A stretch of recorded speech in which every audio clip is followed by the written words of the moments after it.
peux aller. Ça, c'est mon mariage, 1945, au mois d'octobre.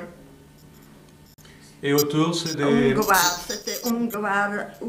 En tchèque, on disait Ushorod, et en hongrois, on disait Ungvar. Et les personnes autour, c'est de la famille? Ce sont ma famille, ce sont mes cousines. D'accord. Et le monsieur à gauche, à droite? Et il y a un monsieur à droite, je ne le vois pas. Non, c'est son sans cheveux. Oui. Un cousin. Ah. Ça, c'est ma choupa, aussi, 1945. La choupa, voilà, ça c'est... Il n'y a pas un grand monde, malheureusement. Oui. Et quand vous mettez sur ceci encore... Alors ça, c'est combien de temps après le mariage? Ça, c'est, je ne sais pas... Un an? Un an, oui, un an. Et c'est où? Ça, c'était à Budapest, 35. Là-bas, tu vas chercher au 9e mois, comme les Russes sont venus à Prague. Alors, au 9e mois, je suis venue ici. On m'a fait une photo place Roger, en face de Palace Hotel, là-bas. Il y a un photographe à la rue photographié je ne sais pas, de visages intéressants. Ça, c'est la sœur de ma maman. Ah, c'est la sœur? Oui, on ressemblait, c'est pour ça que là-bas, on me disait toujours la bloc-test tchèque, qu'elle ne t'aimait pas ensemble avec ta sœur, parce que vous êtes tellement comme... On fait des expériences sur les jumeaux. Elle est plus jeune 5 ans. Plus jeune 5 ans. Elle a eu 15 ans. Même elle est partie avec l'Irgun, la Ghana, elle a monté à Israël. Irgun 2, c'est eux qui ont le prix de Prague, comme les Russes sont venus. Ils ont fermé la frontière. Et elle ne voulait pas rester en Belgique parce qu'elle était en prison ici. Ah non. Il y a des mouvements de jeunesse qui sont partis directement de Belgique. Oh, moi je pouvais écrire un livre, vous savez. Dans la rue. Tu vas le raconter. Mais vous savez comment Jean Moreau, comment il chante, ma mémoire qui floche. La mienne elle floche aussi, elle me joue un vilain tour. J'ai connu des gens, enfin de Paris. Vraiment, elle me joue un vilain tour. Alors. Ici, c'est mon... Attends, je règle. C'est Robert. Ils ont fait l'instruction avec les enfants. Ça, c'était... On habitait rez-de-chaussée dans un garni. Et ils sont partis vers Israël. Ils se sont installés en Israël.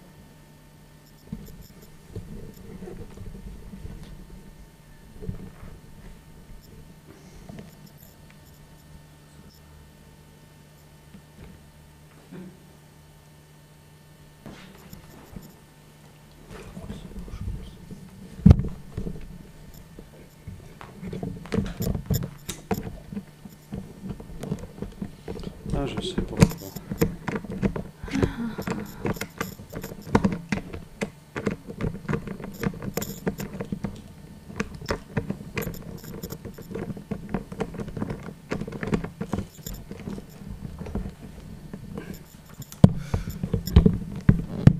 Et normalement, elle devrait pivoter, hein? Non, mais c'est... Parce que j'ai traficoté un peu le système pour arriver à ça. J'ai un système qui va sur l'épaule aussi pour quand je vais dans des groupes. Parce que sinon, c'est des matériels mais très, très chers.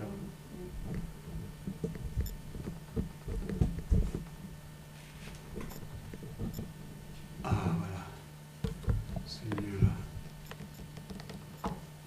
Alors, après, je voulais Robert un peu plus tard. Avec maman et papa. Ah, j'adore.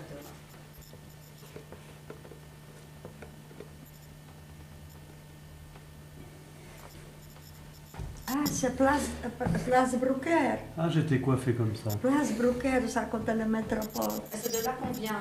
Ah oui.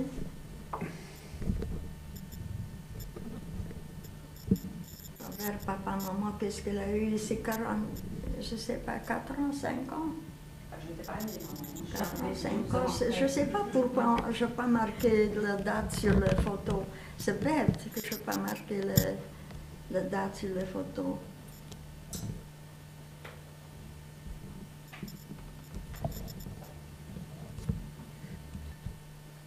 À l'époque, c'était à la mode que tous les Juifs se rassemblaient au Café Métropole. Ici aussi, Robert était déjà un peu plus grand ou plus petit.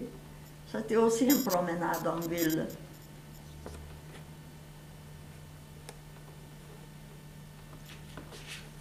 Et de toi, il n'y en a pas de photos? Mais monsieur cherche après-guerre, hein, pas de moi. Hein. Moi, c'est en 60. Non. Mais chérie, dans ma... 60, moi. Cherche seulement des photos. Pourquoi tu veux Longtemps pas? après? Hein? Il y a combien de différences? Ça, c'est aussi après la guerre. Toi aussi après la guerre. 12 ans et demi de différence. Ma fille est née en 62. Il y a presque 13 ans entre les deux parce que j'ai perdu 2 bébés entre les deux. Je vais aussi perdre. Voilà. Et voilà. Le Hercule. Elle s'est accrochée, hein. Elle n'a pas lâché prise.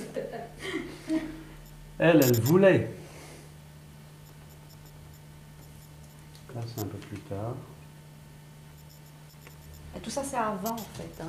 Oui. Celle de papa. Non, mais Papa le prend? Non. j'ai pris une logique. Parce qu'il y a- D'accord. Mais de Robert, il y a déjà beaucoup. Cherche de Les deux, toi. maman, c'est pas nécessaire. Mais oui, pourquoi c'est pas nécessaire? Parce que c'est dans les années... Dans les années, dans les ça, on années. va pas mettre 1960, maman. C'est vrai comme un nom, animé. Non, qui elle va mettre sur la... Toute la sur famille. sur la vidéo. Voilà. Moi, je suis sur la vidéo. Je ne sais pas pourquoi tu ne veux pas être avec ton frère et ta mère sur la photo. Mais je suis là sur la photo. C'est tellement... C'est pas joli, joli. Ah ben, la technique est avancée maintenant. Et alors après, Oui, maintenant, on fait après il y a les deux. Oui, on prend des- Ah ben voilà la fille. On colorie les filles. Il y a bien une photo de la fille là. Là, il y a une photo. Avec les cheveux blonds. Non, gris. Gris. Ils sont gris, mes cheveux. Mais là, Et aussi gris. Nous sommes tous gris, vous voyez. C'est moi, c'est pas Yori. Non, c'est toi. Ou que je... Heureusement, ça ressemble pas. ah c'est non. J'aurais décommandé le rendez-vous. Hein.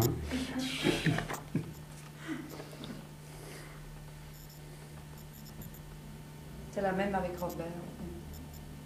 Curieux visage, Robert. Je vois. Il a un beau visage et je cherche dans ma mémoire. Robert, c'est un très bon garçon, c'est un très bel homme. Je cherche dans ma mémoire. Robert. Je connais un visage. On peut dire le plus bel homme de Bruxelles. Ah, ça y est. Mais oui, on m'a dit C'est ça. normal, c'est son fils. Ah, c'est normal. C'est ton fils. Oui, Alors. oui, je dis oui. Oui. Bye. Oui, oui. Oui, oui. Quelle belle photo de mariage. Ça, on était à Lausanne, 1976. Le toutou, il l'a laissé pour moi ici. Alors nous sommes là pour les professeurs du monde entier, pour qu'ils puissent parler à leurs enfants de ce que nous avons vécu tous les deux, toi et ta famille, et toute ma famille également de Varsovie, et ce que j'ai vécu aussi, toi en Europe de l'Est et moi en France. Oui. Donc, tu peux me dire, tu peux me parler un peu de ta famille, dans quel pays Mais où je dois commencer, je ne sais pas. les grands-parents, tu te souviens? Oui, on était comme ça. On était d'abord des Tchèques, après on était de Hongrois, Oui. après on était Allemands, et après on était de Russes. Avec des Russes. Alors je ne sais pas par où. Tu as connu tes grands-parents? Bien sûr, ma grand-mère est venue à Auschwitz avec nous. Mais avant d'être déporté, ton grand-père, qu'est-ce qu'il faisait comme métier? Dans la vigne, dans la vigne. Ta grand-mère, elle travaillait avec lui? Non, elle a eu 5 enfants. À l'époque, les femmes n'avaient pas travaillé tellement. C'était dans quelle ville, tu te souviens? Oui, comment je dois dire? Parce qu'on a fait des études à Ungvar, je suis née en Tchertes, on a déporté de Hongrie, je ne sais pas par où je dois dire. Ah, tu pleures? Allez, pleure dehors. Allez, ça. Et tes parents sont nés où? En Tchécoslovaquie. Aussi. En Tchèque, oui, à l'époque c'était des Tchèques. D'accord. Oui. Et ils se sont connus comment? Oh, je sais pas, c'est 60 ans et plus, 65 ans. Et tu te souviens leur mariage, ils en parlaient de leur mariage? Non, je me souviens pas. Je me souviens plus presque de mon mariage. Si, nous avons vu les photos. Oui, les photos et c'est tout, mais c'est vraiment... Et donc, c'est floche. et alors, ton père faisait quoi? Dans la vie, vin, grossiste de vin. D'accord. Oui, ça restait tout. Donc jusqu'à 1940. 44, on est resté chez nous. À 44, on était tous déportés à Auschwitz. Oui. Je suis la seule avec ma soeur et mon frère qui on est restés vivantes. Oui. J'ai eu des cousins, des cousines, je ne sais pas vous dire combien, parce que c'était une grande famille. De côté de ma mère et de côté de mon père. C'était une grande famille. Une grand-mère qui est venue à Auschwitz avec nous. Et la pauvre, elle a eu le dos cassé parce que le Hongrois, comme on nous a embarqués vers le camion, elle ne pouvait plus marcher, alors avec son fusil, il lui a donné une claque à son dos et sans doute elle était cassée, elle ne pouvait plus marcher, on l'a pris comme ça dans le wagon. Et donc la déportation, tu l'as dit, c'est en mars? En avril, en avril, on nous a mis dans le ghetto d'Eglagyár, Uzhhorod, Ungvar, ça s'appelait. C'était, comme à l'époque on disait, c'était la fabrique de briques. Seulement une toit, il n'y en a pas eu ni porte, ni fenêtre, seulement une toit sur notre tête. Là-bas, on est resté jusqu'au deuxième jour de Chliot, ça veut dire Pankot. Après, on nous a embarqués pour Auschwitz. Le voyage a duré combien de temps? Je ne sais pas combien. 3 jours, 4 jours? 3 jours et nuit, je ne sais pas, on ne savait pas où, ni rien de tout. On était, je ne sais pas combien, dans le wagon, une sur l'autre.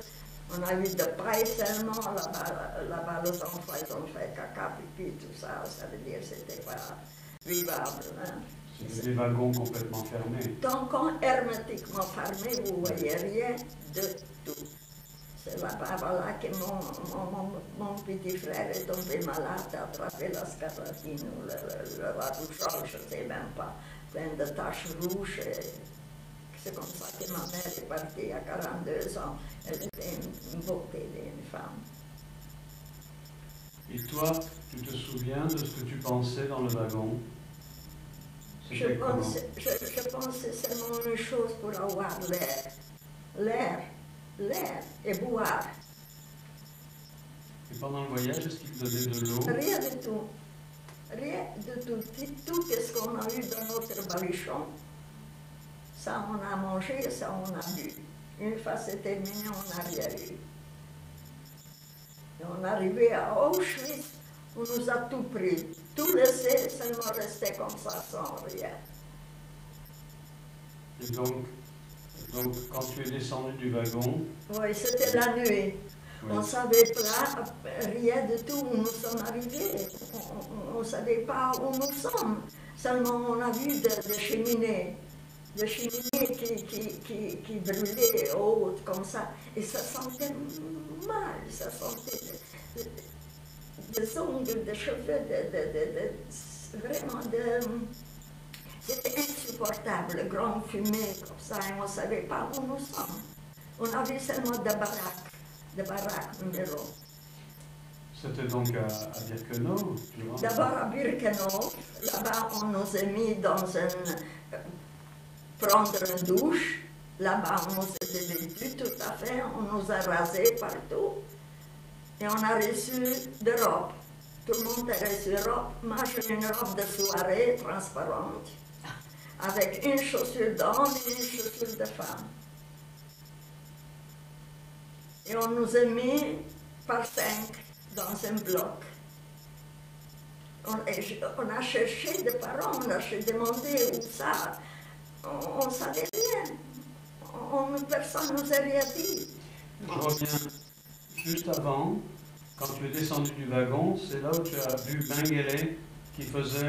Rechts, links, c'est tout. Et on ne savait pas qu'est-ce que ça signifie, on ne savait rien de tout. Mais est-ce que d'un côté c'était plutôt les personnes âgées, les enfants? Les enfants, ils faisaient comme ça, avec une espèce de bateau comme ça, ils faisaient doux. Et les personnes âgées? Les personnes âgées, c'était des wagons. C'est des grands wagons, pas des wagons, mais voilà, comment on dit de grandes voitures? Dis-le en hongrois. Teherauto. C'est comme un camion? Des camions. Des camions. Et voilà, et mon père est parti avec ma mère, avec l'enfant malade, en camion. Et alors on a demandé pourquoi pas nous. On disait parce qu'ils sont malades, ils sont vieux, alors on le prend en camion. Et vous êtes jeune, alors vous pouvez marcher. Allez travailler. Et dis-moi, dans le ghetto, est-ce que vous aviez des informations? Rien de tout. On a eu de lits, ça veut dire par 3. Comme ça, on était, je ne sais pas, même pas combien on était sur le lit, je ne m'appelle pas. Je m'appelle tellement que j'étais au 3e étage, et on a tombé sur le 2e étage, et une jeune fille était morte. Elle a reçu un coup sur la nuque. Donc, quand tu as Auschwitz, il y a la douche, oui, tu reçois les vêtements. On reçoit des vêtements et on nous des chaussures. Je reçu une chaussure homme et une chaussure femme. Et alors, on nous a mis dans un bloc. Et on a reçu une soupe. C'était une soupe de betterave qu'on donne pour le bétail, pour le cochon, comme ça. Ils n'ont même pas lavé le verre seulement comme ça. Vous ne pouvez pas manger, vous ne pouvez pas mâcher, seulement glou, parce que sinon vous allez casser vos dents. Et après, voilà, on est resté là-bas. On est resté là-bas combien? 3 mois, 4 mois, je ne sais pas combien je suis restée. C'était dans les baraques de Birkenau? C'était une baraque d'Auschwitz, oui, C-Lager C. C-Lager, le grand bâtiment de Lager C. Avec des toilettes au milieu? Au milieu de la latrine. Voilà, c'est ça. De la latrine, C-Lager, et après un jour, on nous a réveillés la nuit. Hand auf die Schultern, c'est l'appel, et un vieux monsieur, je ne sais pas, mais ich träume viel, comme on dit. Je rêve beaucoup de lui.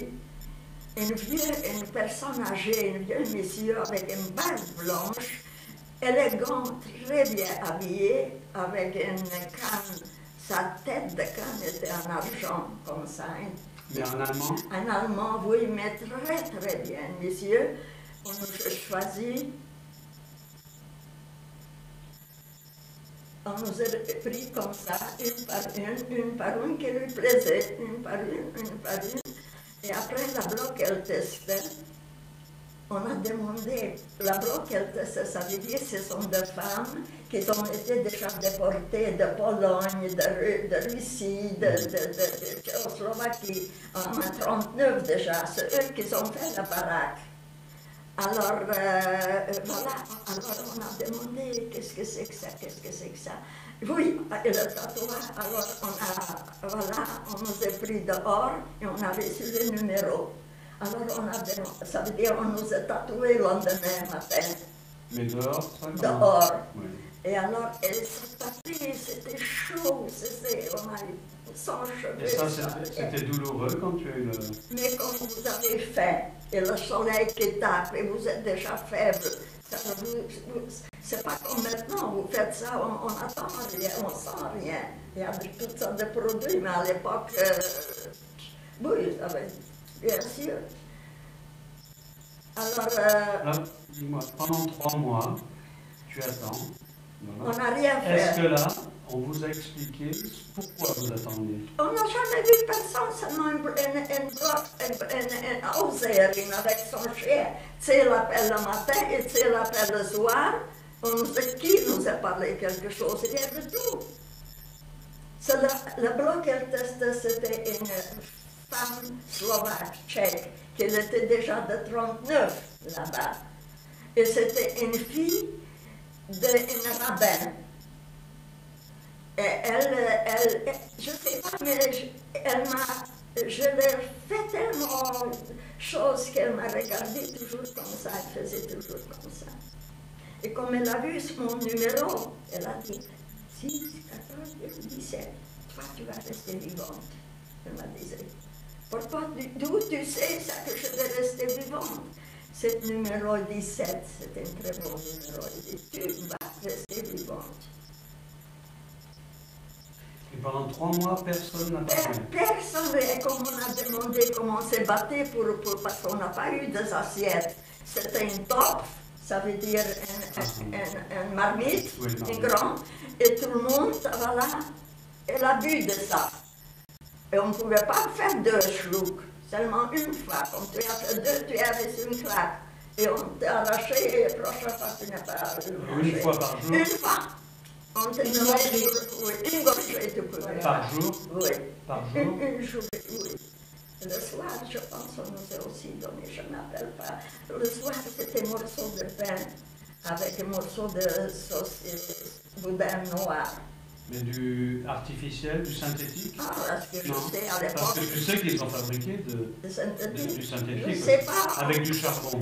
On a mangé, je ne sais pas, c'était synthétique, pas synthétique, on a vu ça, voilà. Alors, voilà, alors on s'est battu encore un jour, encore un peu, alors elle disait toujours, qu'est-ce que vous vous battez? Il dit, regarde la cheminée, demain on sera tous par cette cheminée, on va tous partir par cette cheminée. Elle dit, qu'est-ce que vous vous battez pour égorger de manger? Et voilà, on est resté là-bas.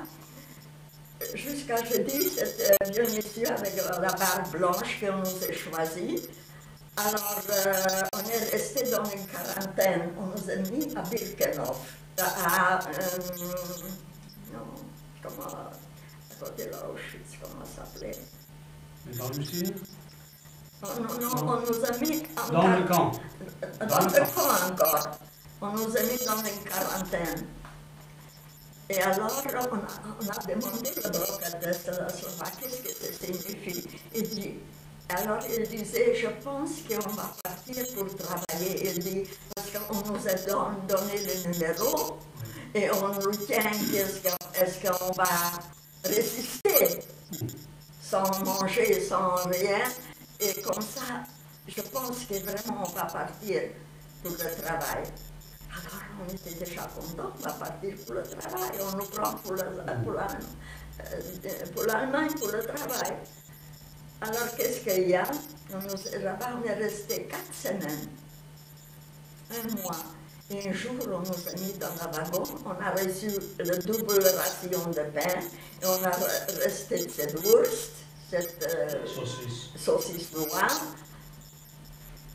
Et alors elle dit comme ça, de nouveau elle dit, tu sais, on ne sait pas parce qu'ils sont tellement malins, on nous a donné un morceau de pain plus et un morceau de saucisse plus, mais avec ça peut-être on peut aller encore au crématoire.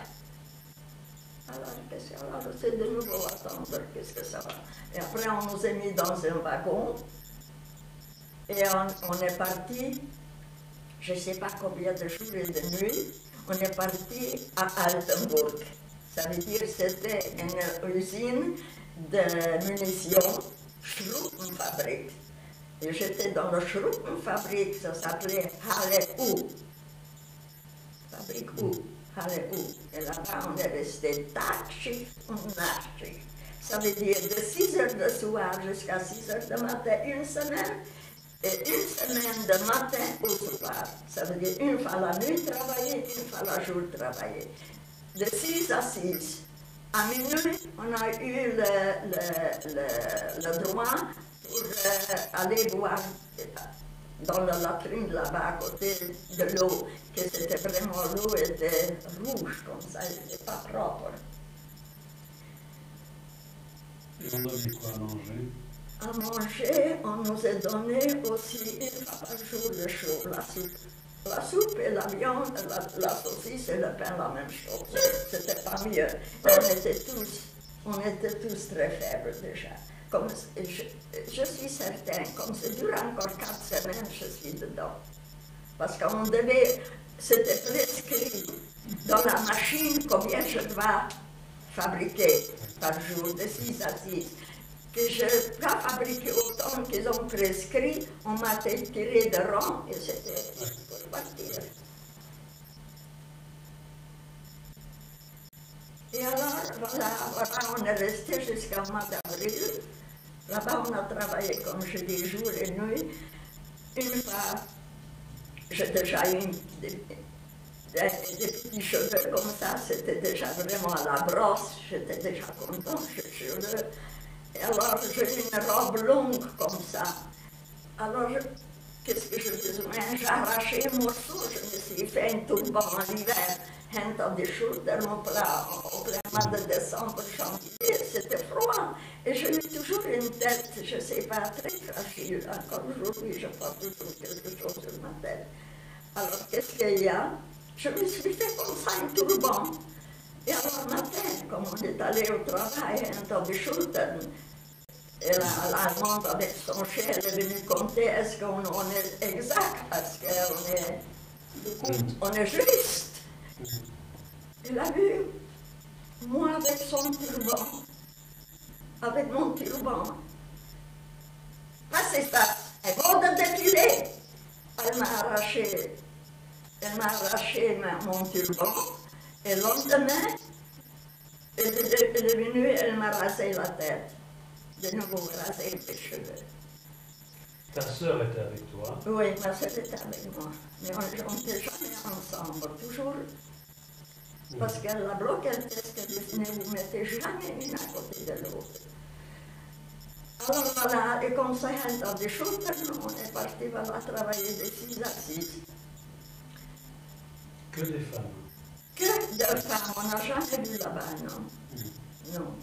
C'était à Altenburg, ça s'appelait la chose. Là-bas, c'est que de fabriques. Vraiment des usines, voilà. Altenburg, Schruppenwerke, Halle U. Ça s'appelait comme ça. Est-ce que à Auschwitz, on parlait des expériences sur les enfants, sur les femmes? On n'a jamais vu personne à part ces 2 Tchèques, Slovaques, ces jeunes filles. Ils ont pas tellement parlé, ils ont aussi eu peur de parler. Ils ont eu peur pour leur vie. Et quand tu étais donc en décembre, c'est ça, à Altenburg, est-ce que des gens parlaient de la Quels gens? Mais que vous ne voyez jamais rien, personne. Vous voyez seulement la fabrique et votre bloc où vous dormez. Et personne ne parlait des Américains. Rien, ni américains, ni journaux, ni téléphones. Personne, rien. Et dans ta tête, qu'est-ce que tu pensais comme ça quand tu travaillais? Est-ce que tu avais un espoir? On nous a donné cette mauvaise soupe, oui. Ils ont raté, ça veut dire, ils ont pris cette mauvaise soupe, comme je dis. Et les autres, ils ont... Je lui posais, par exemple, elle dit, je ne sais pas avaler, je préfère mourir, je ne sais pas avaler. Et je dis, parce que tu es bête. Hitler de me donner, je ne sais pas quoi manger. C'est déjà des cailloux, qu'est-ce qu'on mange, je dis. Et je ne vais pas marcher, ça m'a fait glou-glou, mais je vais survivre et je vais lui montrer que je vais survivre. Et c'était comme ça. Elle ne pouvait plus faire autre chose que ça. Elle s'achetait contre le bardelet électrique et elle fumait, j'étais à côté d'elle. C'est là, elle est sur la photo. Elle est sur la photo. Une jeune. Comme moi. Et alors donc, après, tu es resté quoi, combien dans l'usine? On a resté jusqu'à libération. Et la nuit, l'Allemande est venue, 2 Allemands sont venus. Ausstein, fait l'appel, schnell, en vitesse. Vite, en 10 minutes on était tous rassemblés, on est parti évacuer, une marche évacuer toute la nuit. C'était la neige, là, il y avait de la neige? Non, c'était froid, c'était au mois d'avril, c'était au mois d'avril, non, pas la neige, mais froid. Alors toute la nuit on a marché, et on est arrivé dans un grand bois, et alors elle nous a dit, maintenant, tout le monde va dormir. En dessous de l'arbre, vous vous mettez en dessous de l'arbre et tout le monde va dormir. Alors tout le monde était déjà content pour dormir parce qu'on était fatigués.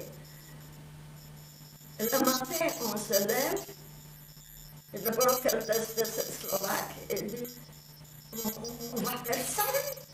Ils sont disparus, les Allemands. Je ne sais pas où ils sont. Je pense que c'est la fin de guerre, ils sont partis. Mais attendez, doucement, on va voir. Alors elle a commencé à marcher comme ça, elle dit qu'il n'y a personne. Elle dit, levez-vous, la guerre est finie.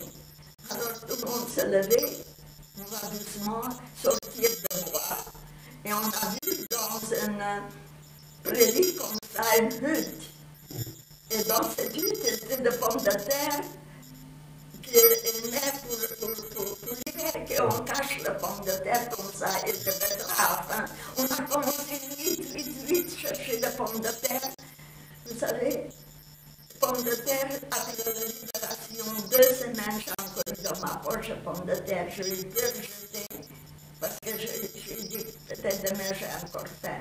Et je disais, pommes de terre, oui, les Américains nous ont donné des biscuits, des chocolats.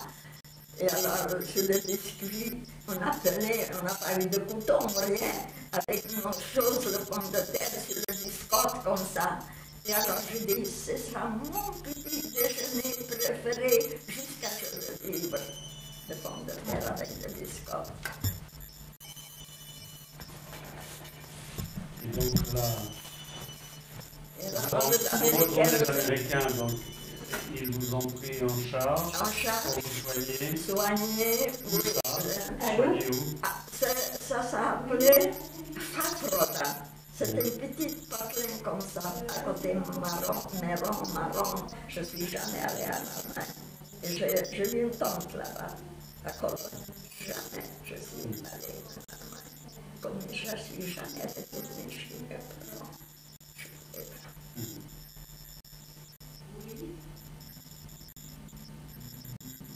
Voilà. Et alors, ce qui est important, c'est que les Américains se soignent. On nous a soignés et Combien de temps? on nous a mis, on nous a pris dans les jeeps. Et on est parti dans le petit village et chaque Allemand a pris 2 Häftlinge, ça veut dire 2 déportés pour un peu nous nourrir, habiller et soigner. C'était un hôpital? Non, c'était privé. Après l'hôpital, comme on nous a vu, alors c'était encore, je m'appelle, c'était une grosse comme ça, un Allemand avec un grand chignon blanc. Elle nous a fait un bon lit en duvet, un grand lit avec ma soeur. C'était magnifique, première fois, mais on était plein de poux, plein de saleté, plein de trucs. Et ma terre de bon pain avec des jambons, et un bon café, c'est tout. Ça durait 8 jours. Non, 7 jours, le 8e jour. Elle nous dit comme ça, maintenant c'est le printemps, wir müssen Kartoffeln setzen. Alors, wir kommt, wir gehen Pomme de terre, faire de pommes de terre pour, ça veut dire, nous mettre dans la terre pour planter. Pour planter des pommes de terre. Je le regarde comme ça, ja, wir muss arbeiten. Ja. Elle nous donne manger, elle nous donne un lit, on a besoin de travailler. Alors je me suis levée et j'ai dit, nicht ich habe gearbeitet 1 Jahr für gar nichts. Je dis, maintenant je travaillais pour rien. Et maintenant je vais me reposer. Et tu es obligé de nous donner manger et loger. Et je ne veux pas. Non, je ne veux pas travailler. Elle travaillait pour les Américains? Comment? Cette femme, elle était quoi? Mais non, c'est les Américains qui ont mis dans... Mais c'était des particuliers? Des particuliers, bien sûr, de vieilles femmes. C'était une ferme comme ça, une petite ferme, c'était pas une familiale comme ça, c'était pas une grande ferme. Je dis, pas moi, 1 an je travaillais pour rien. Pas moi. Et alors ma soeur me dit, peut-être on va aller travailler, sinon demain elle ne donne pas manger. Elle est obligée. Alors demain on se trouve, 2 autres, parce que c'était un village, c'était des maisons l'une à côté de l'autre, comme ça. Et alors on se retrouve le soir. Alors il dit, alors vous êtes travaillé? Moi non, et toi?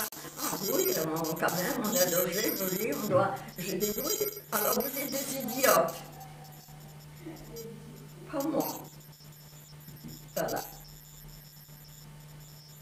Et donc là, tu es resté combien de temps dans cette ferme? Pas longtemps, je voulais déjà partir, à commencer à chercher qui vit, qui est resté de famille, je ne voulais pas rester longtemps malgré tout.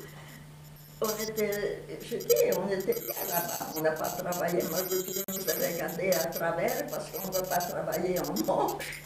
Je dis non. Et alors voilà, on est parti. Ah oui, alors les Américains sont venus et on nous va dicter de où on vient exactement, où on veut partir, des parents qui est resté vivant, qui on ne savait rien. Et alors c'était de UNRWA ou quelque chose, je ne sais pas, mais c'était des Jüdische Gemeinde, on nous a pris en charge. Et on devait marquer de où je peux aller, qui veut se chercher. Et comme ça, voilà, on est parti chercher nos parents. À la maison, on arrive là-bas, la belle maison était démolie, et arrière, de fenêtres, de portes, de tout était, de parquet, tout était démoli, c'est les murs qui sont restés. Et notre chien nous a attendus devant la grande porte. Elle est devenue sourde et aveugle. Elle ne nous a pas reconnu, notre chien. Ma mère a tenu toujours des grands chiens. Une est morte, on a eu une Hector et une Philco. Hector est resté, Philco était mort. Et alors après, voilà, on a commencé à chercher, qui vit. Et voilà, mon frère arrive aussi à la maison de Matrosen. Et voilà, et comme ça a commencé. Mon mari, ça veut dire mon cousin, parce que mon mari c'était mon cousin. Lui était caché en Budapest avec des papiers chrétiens. Et lui est resté vivant, lui faisait déjà des geschäfts, des commerces, commandés, des schwarze Geschäfte, des weiße Geschäfte, ça n'existait pas. Et comme ça, lui a entendu que, oui, et chaque fois, on devait marquer le nom. Par où on a passé, on devait marquer le nom. Je suis Charlotte Lebovic, je suis vivante, Yael est vivante, Maurice est vivante, on est là et là. Et comme ça, on s'est cherché une à l'autre. Et comme ça, voilà, on a commencé notre vie. Le mariage que vous avez vu. Et après le mariage? Après le mariage, c'était à Unguar, en Hongrie. Après le mariage, mon mari a déjà eu ses geschäfts là-bas à Budapest. Alors, on va à Budapest. Je dis, ça va, on va aller à Budapest. La maison est démolie, on n'a rien. On va aller à Budapest. Et c'est là-bas qu'on a commencé à vivre à Budapest jusqu'à les Russes. Russes ont commencé, voilà. À venir. Oui, et de Budapest, on est parti à Prague. En quelle année ça? C'était en 46, 47, 47, parce que 46, j'étais déjà ici. Alors, je suis tombée enceinte à Prague, et alors, au 9e mois, je suis tombée, et alors, mon mari était déjà de Budapest, est venu déjà en Belgique, il faisait des affaires. Et alors, le Tchèque, le Russe, ils sont venus chercher mon passeport, ça veut dire chercher mon mari était déjà ici. Et j'ai eu un passeport, mon mari m'a préparé le passeport, on revient. Et ma soeur était déjà chez moi, parce que ma soeur était avec moi. Ma belle-sœur, la jeune, qui est maintenant à Nashville, elle était chez moi. Et mon frère aussi chez moi. C'est mon mari qui a travaillé pour nous 5 personnes. Alors, où je suis arrivée? Là, tu avais, ton fils était né? Ton fils Non, il était enceinte. Tu étais toujours enceinte? En 9e mois, je suis partie de Tchécoslovaquie. Les Russes, ils ont pris mon passeport. Je suis sans passeport, je ne sais plus bouger, et mon mari est là. Ma soeur est là, mon frère est là, et ma belle-sœur est là. De jeunes filles, c'est de jeunes filles. Alors, un jour, mon mari me téléphone. On s'est donné des signaux déjà, qu'est-ce qu'on va dire, qu'est-ce qu'elle ne va pas dire. Alors il me disait, il faut aller voir lui. Tu dois aller voir Lajos. Je savais qu'est-ce que c'est Lajos. Lajos en Hongrie. Alors je disais comment je dois aller, comment qu'on te dépose. Je t'ai déjà arrangé de chez toi. Tu dois. Lui a déjà dit ici arrangé. Pour partir quelques en voiture on m'a mis jusqu'à la frontière hongroise, et de là-bas, de nouveau, une juive, Arpad, il s'appelait, au 9e mois, par le bois de mer jusqu'à là, à Hongrie, à Budapest. Et à Budapest, mon mari m'a trouvé un passeport, falsch passeport, c'est pas un bon passeport. Et avec ça, je suis venue ici, avec un visa et tout ça, elle a arrangé ici. Et le petit est né ici Le fils est né, je suis arrivée ici, on n'a pas eu un appartement, on n'a rien, mon mari a vécu dans un hôtel. C'était Place de Bruguière, Hôtel Cosmopolite, ça s'appelait un tout petit hôtel. Et alors, le dimanche matin, j'ai perdu l'eau, déjà. C'est l'accouchement. Alors, je sonne chez le portier, et je lui dis que je dois aller accoucher. Et mon mari, c'était un hôtel métropole, comme tout le dimanche, le juif se voyait là-bas. Il faisait des geschäfts, vous savez, quelqu'un qui a une belle cravate. Ils ont fait des échantillons, tout le monde a un petit échantillon, allez vendre les cravates. C'était comme ça. Alors, et c'est le portier qui m'a donné l'adresse. Allez-y, madame, venez-y, je ne parlais pas français. Venez in hôpital Sainte-Elisabeth, dans une Schwester, ça veut dire c'est de nom. Et ils ont caché beaucoup de... Parce que je l'ai vu, c'était en mois de juillet, je ne suis pas trouvée. Qu'ils ont caché beaucoup d'enfants juifs et allez-y accoucher là-bas. Je dis que je ne suis pas une médecin. J'arrive là-bas, je ne fais pas grosse, rien du tout. J'arrive là-bas, on me demande qu'est-ce que je dis, je ne sais pas parler français, allemand, je dis tchèque, hongrois.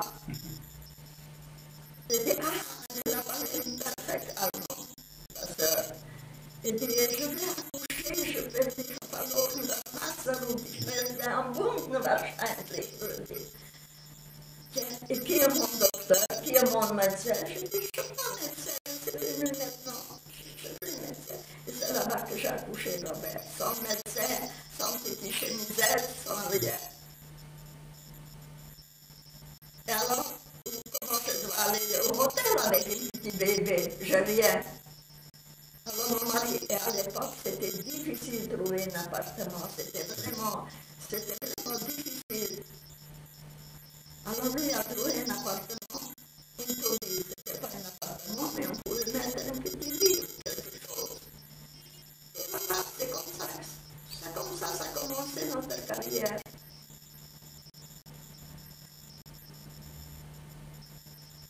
Alors je vais raconter beaucoup d'histoires.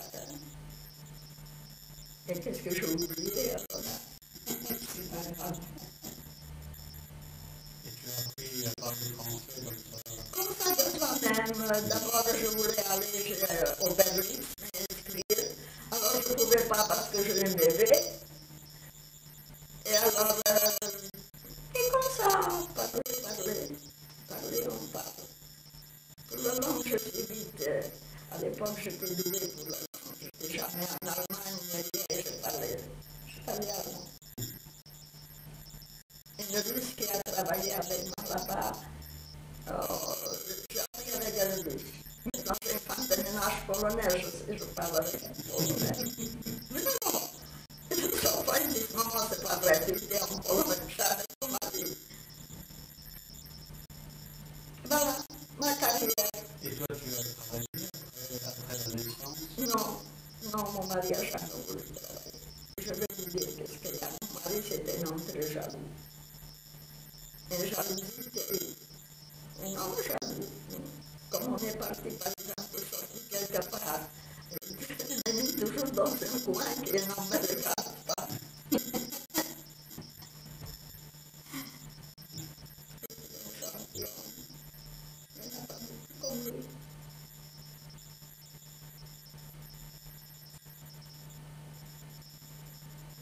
La carrière de Charlotte. Qu'est-ce que je dois raconter? Je peux raconter encore voilà. Vraiment. La nuit, tu disais que tu rêvais de cette personne qui avait la barbe. La carte, oui, souvent. Comment elle disait? On était sortis, on était tatoués, on avait fait le numéro. Et le bloqueur testé disait, je pense que c'est sérieux qu'on va partir travailler. Et lui, cet homme à barbe blanche, il était gentil, il était dur. Il n'a pas parlé un mot, rien, ça a duré 10 minutes en tout. Il nous est sortis comme ça. Et c'est tout, il n'a pas parlé.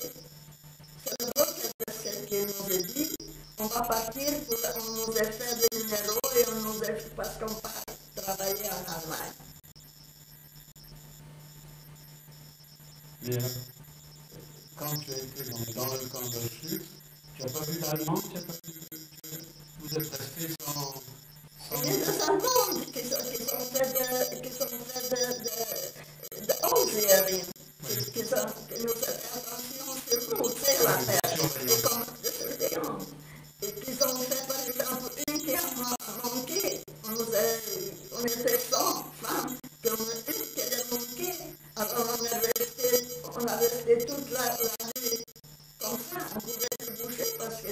promener avec le chien.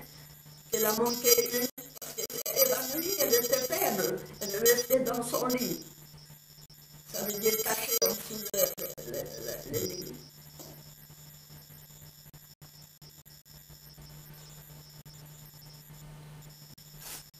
Et après la naissance de ton fils, après pendant ta vie, est-ce que tu pensais encore à cette période dans ta tête? J'ai toujours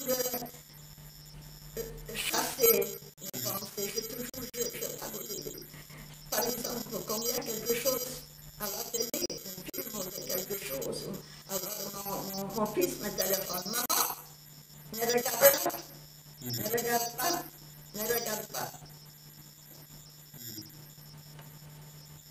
Non, parce qu'après, je besoin de jours et de nuits pour me remettre. Et aujourd'hui, tu penses qu'il faut parler? Il faut parler, parce que sinon, voilà, qu'est-ce qu'il y a déjà maintenant en Allemagne, en Hollande et partout, même en Belgique. Et en France, ne parlons plus. Ne parlons plus en France, qu'est-ce qu'il y a. Le français, c'était toujours de...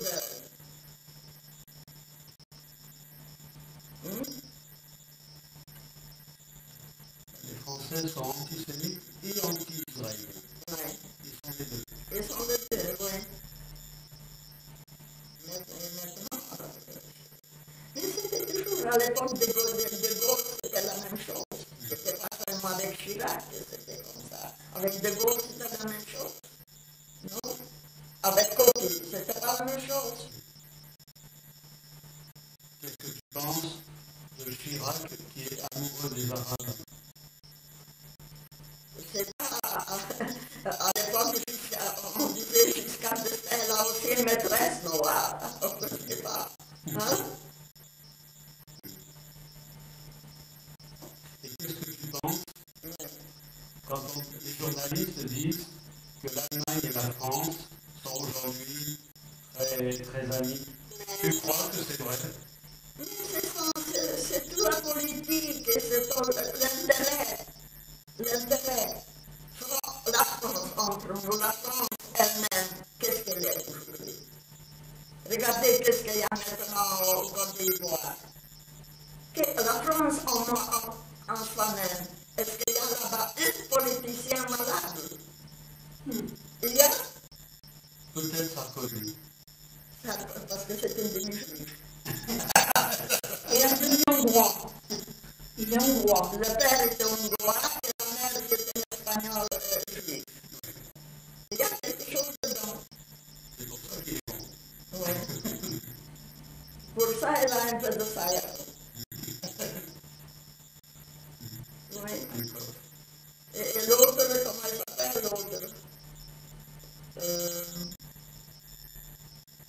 Aussi une jeune comme ça, aussi un peu plus âgée, aussi.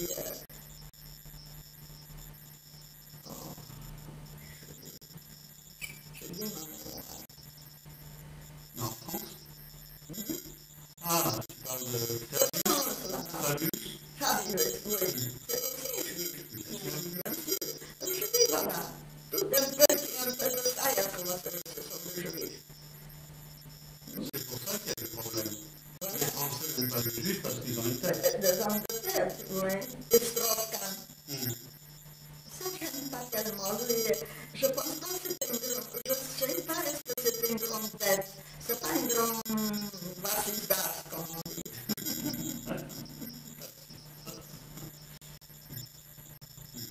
Non? C'est pas quelqu'un de grande valeur. Et là, Hollande, lui est juif? Non. Le mari de... Non. Il n'est pas assez intelligent. Non. Mais lui, Sarkozy, lui, il a une grande valeur. Et sa femme, c'est juif, non? Je ne sais pas.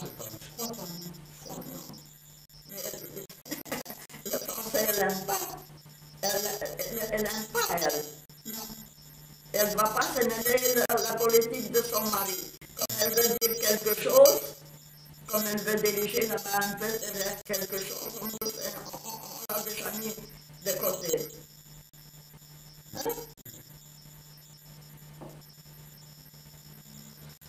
Et tu sais, aujourd'hui, contrairement à l'Allemagne, la France a beaucoup du mal à accepter son passé historique. L'Allemagne a beaucoup plus fait pour ses crimes. Mais la France voudrait oublier ses crimes. Aujourd'hui. Mais on doit répéter, on ne va pas. Ouais. On doit toujours répéter et dire que vous n'êtes pas bleu-blanc non plus. Après les Allemands, c'est vous que vous avez vu toutes ces Vichy et tout. Hein?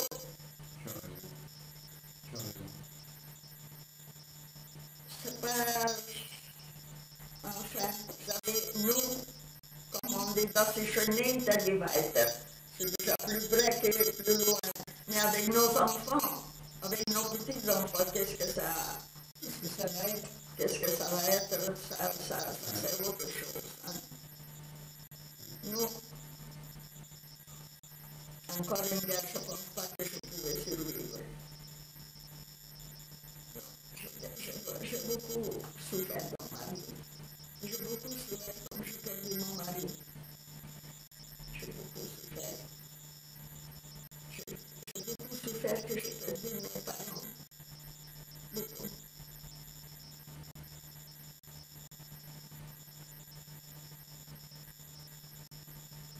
Et alors maintenant, on sait pas ce que ça nous attend encore.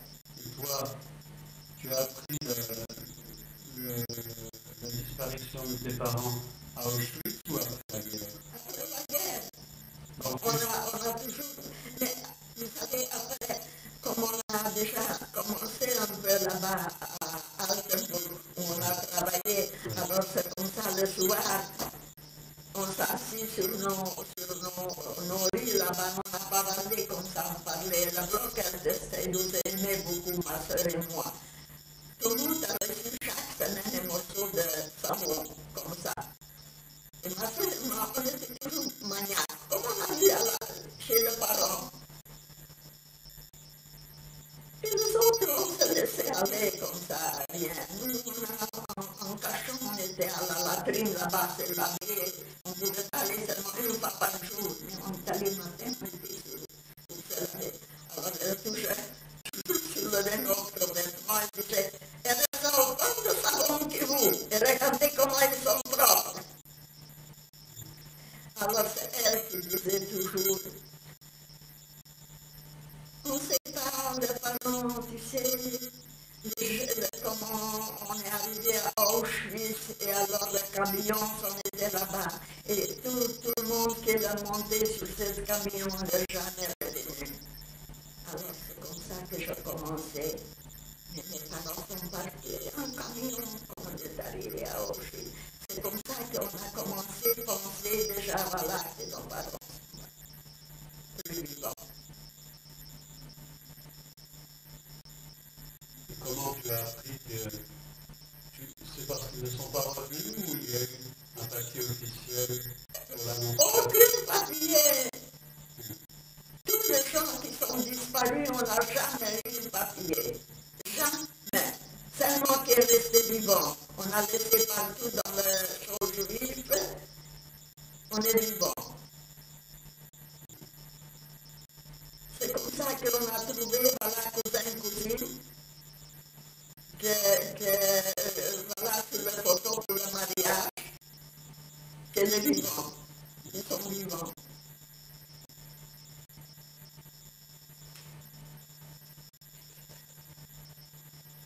C'est bien. Et je vous fais 200 000. Voilà.